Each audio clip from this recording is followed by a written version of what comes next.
조선별난사. 해산된 군인과 함께 일어난 전국적 의병. 정리의병. 정리의병은 1907년 대한제국의 군대가 해산된 후 전국 각지에서 발생한 의병항쟁으로 을미의병, 을사의병과 달리 해산된 군인들이 참가해 강력한 의병운동을 전개할 수 있었습니다.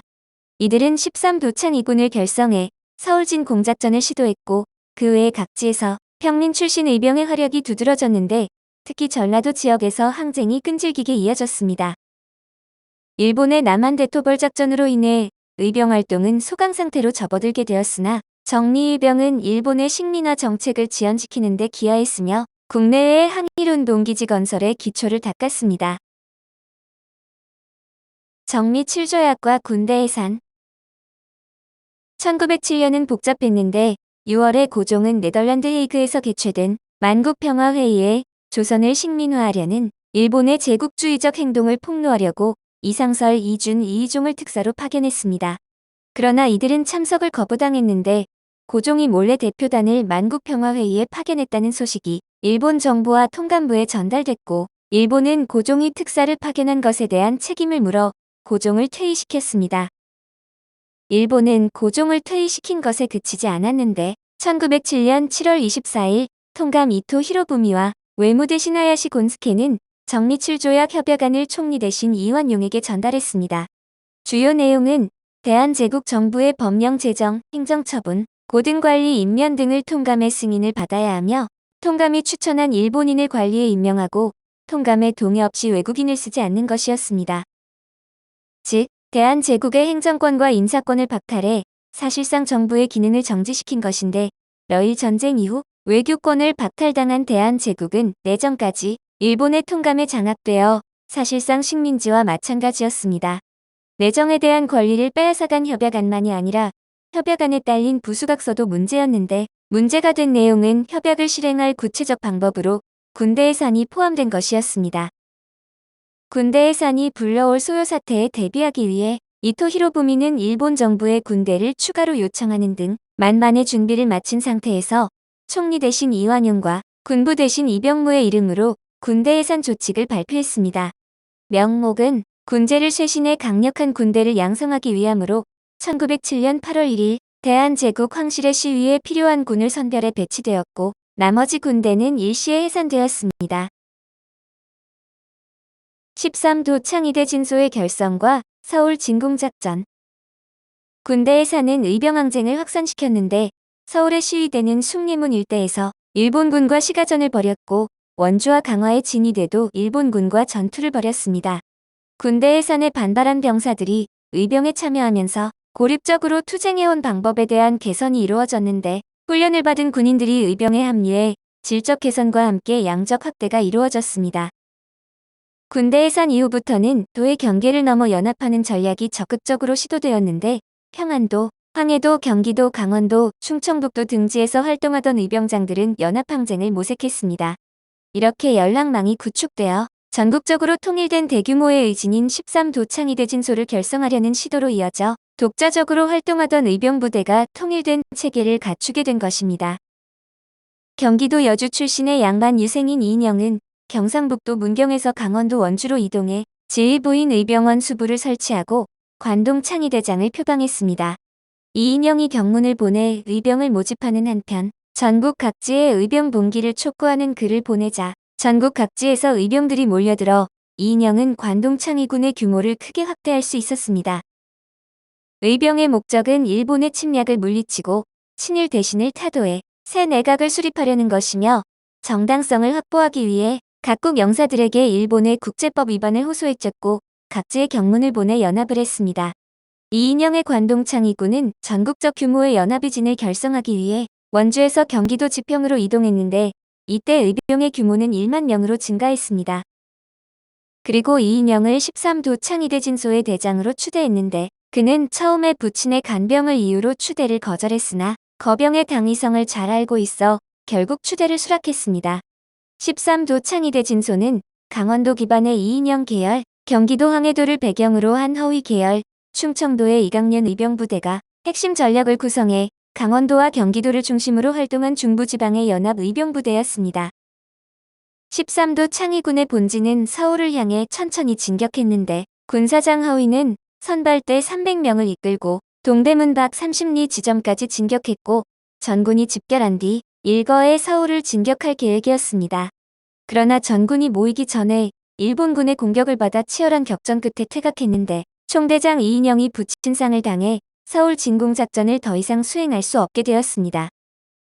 이인영은 군사장 허위의 뒤시를 위임하고 의병을 중지하라는 통문을 발송해 서울 진공작전이 중지되었고 군사장 허위는 임진강 유역의 근거지를 마련해 제2차 서울 진공작전을 준비했으나 계획에 머물고 말았습니다.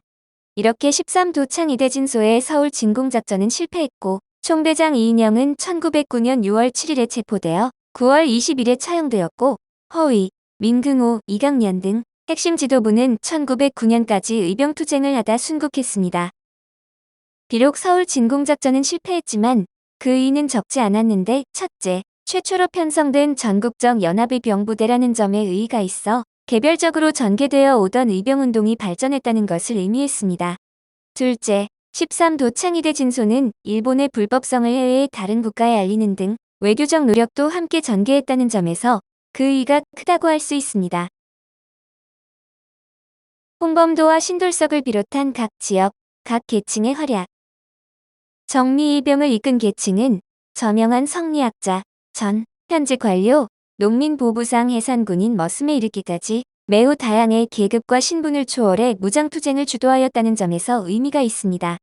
특히 정리의병은 해산군인과 포수들이 참여하면서 장기항전의 기반을 구축했는데 강원도와 경기도 의병투쟁에서는 해산군인들의 역할이 컸습니다. 민근호, 김덕재 등의 해산군인은 강원도와 전국 각지 의병의 활성화와 전력 증강에 크게 기여했는데 1908년에만 일본 군경과 2천여 회 싸웠으며 참여한 의병의 수는 8만 3천여 명이나 됐습니다.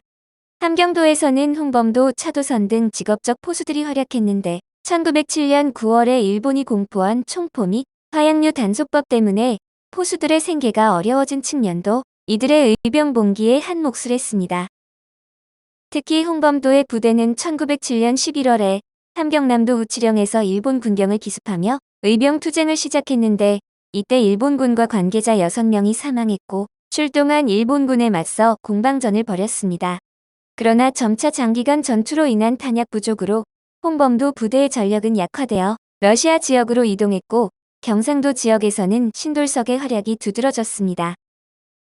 신돌석은 몰락한 형리의 후예로 평민이었는데 그의 의병부대는 1906년 4월에 일어나 1908년 12월까지 경상북도 영덕과 영양군을 비롯해 강원도, 충청북도 지역에 걸쳐 활동했습니다. 이들은 주로 소규모 단위 부대로 편성해 유격 전술을 구사해서 일본 군경이 쉽게 추격할 수 없었고 신돌석 부대의 기습에 타격을 받았습니다. 그러나 시간이 지남에 따라 일본의 회유책에 귀순자가 많아졌는데 결국 신돌석의 부하가 일본의 회유에 넘어가 신돌석을 살해하면서 경상도에서 대표적이라 할 수 있었던 신돌석 의병부대의 투쟁은 종식되었습니다. 일본의 남한 대토벌 작전. 전라도 의병은 1908에서 1909년 사이에 가장 활발하게 일어나 전국적으로 가장 활발했는데 일본은 이들을 초토화하기 위해 남한폭도 대토벌 작전을 전개했습니다. 여기서 남한이란 한반도 중부 이남 지역이 아니라 주로 전라남도 지역을 의미했는데 일본이 유독 전라도에서 대규모 군사 작전을 전개한 이유는 전라도 도서 지역까지 확산된 의병에 대처하기에 역부족이었기 때문입니다. 일본은 비옥한 토지와 양질의 항구를 갖춘 전라도의 경제적 발전 가능성을 높게 평가했으나 의병항쟁으로 경제적 침탈이 쉽지 않아 가능하면 신속하게 의병을 진압해야 했던 것입니다. 임시한국 파견대의 보병 2개 연대는 1909년 5월 말 부산에 상륙해서 6월 초까지 목포와 군산으로 각각 이동했고 6월 10일까지 전라남도의 군사적 거점을 점령해 분산 배치되었습니다. 6월 초순까지 임시한국 파견대의 병력 배치가 완료되자 7월에는 현지 부대를 중심으로 전라도 의병 진압에 나섰는데 대규모 군대를 투입해 닥치는 대로 살상하고 방어하는 초토화 전술을 실시했습니다.